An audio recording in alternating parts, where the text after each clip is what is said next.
My mother-in-law is in love with my fiance and ripped up my wedding dress because she wanted to make sure it fit for her special day, so I gave my fiance an ultimatum: ban her from the wedding or marry your mom.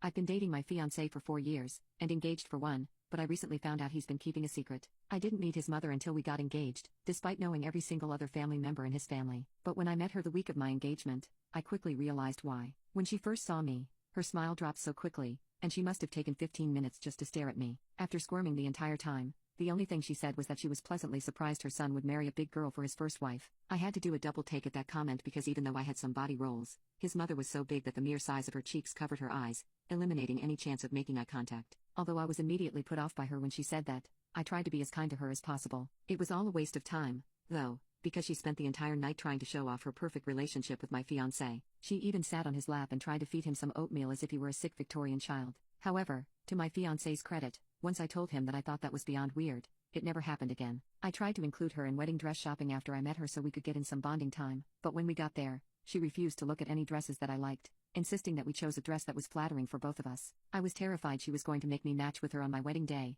and she confirmed it when she kept joking that maybe I could let her borrow it after we got married, and it terrified me. In the next few weeks after we went wedding dress shopping, I had a gut feeling that she'd do something with my wedding dress, so I joined the Obby Weight Loss Facebook community and started using Obby Collagenic Elite and lost as much weight as possible so that she couldn't switch our dresses at the last minute. When she saw my weight loss, she started having a hissy fit in front of us, complaining that I was trying to show her up on her special day. She begged me to tell her what I used to lose weight, but I refused to tell her it was Obby Collagenic Elite because I didn't want her to try to mimic me. She even got to the point of sobbing until I told her something she could focus on: our destination wedding. She became hysterical about it, borderline whining about how it was so inconvenient for her. I try to limit her exposure to my wedding planning, though when I do this, she complains to my fiancé behind my back about how she's being excluded. She came over one day to see our new house, but instead offered the following criticisms. She hates my engagement ring. It's far too extravagant, and there are children starving in Africa, and people die for these rocks. It's a moissanite. Our house is an extravagant display of wealth and just isn't us. It's a townhouse that we got a steal on. I'm getting fat. Need to watch the calories so I can fit into my dress.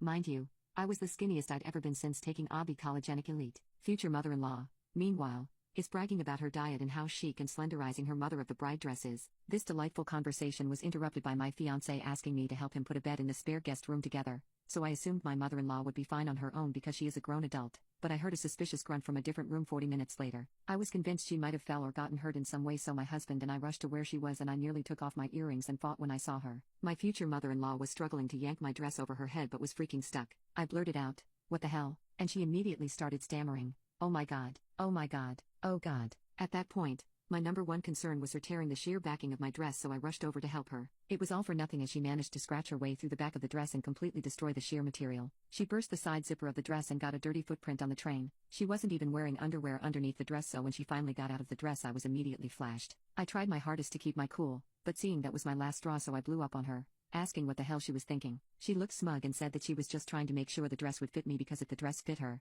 then it would fit me, too. If it didn't fit her, then I obviously had some work to do. Never mind that I just had my final fitting, and it fit like a glove. I told her that she needed to get the hell out of my house, and when my husband went to try to calm me down, I told him he needed to get her out of my house before I beat the crap out of her. She refused to leave, but when I reached to get my bat, she practically ran out of the house. She started spamming my phone as soon as I left, accusing me of elder abuse because I was threatening to hit her, but I just sent her a picture of the bill for the dress and said if she didn't pay up, I'd sue her. As expected, she started to blow up my husband's phone, begging him to defend her from his scary fat wife. I wasn't fat like her, so I wasn't even fazed. I told him he had a choice: ban her from our wedding and our life, or lose your wife. He looked at me like I was crazy and told me I couldn't possibly make him choose between his soulmate and his family. I told him it was an easy choice, but he was free to take his time. I packed my bags and went to stay with my sisters for a few days, so he could make his choice. In the meantime, instead of an apology, she's lecturing me on spending so much money on a wedding dress, and clearly, the trouble she had getting into the dress was a sign to get something less SLD because I was just going to look like a WH re at the altar.